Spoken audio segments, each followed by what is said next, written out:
Baswedan memberi sinyal kuat bakal membuat partai politik baru atau ormas dalam waktu dekat. Meski belum ada langkah dari Anies Baswedan terkait hal itu, Partai Keadilan Sejahtera memberikan responnya. Ketua DPP PKS Mardani Alisera hanya menjawab singkat mengenai kans Anies membuat partai politik sendiri.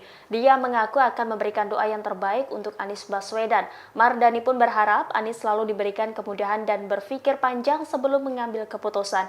Namun Mardani mengaku pihaknya tidak takut jika nantinya parpol yang dibuat Anies itu akan menggerus suara dari pemilih PKS. Menurutnya PKS bertahan sampai saat ini bukan karena orang lain, melainkan kaderisasi. Sebaliknya Mardani mengingatkan Anies Baswedan bahwa membuat partai politik itu tidaklah mudah. Banyak parpol yang sudah dibentuk kemudian berujung tenggelam karena tidak ada dukungan masyarakat.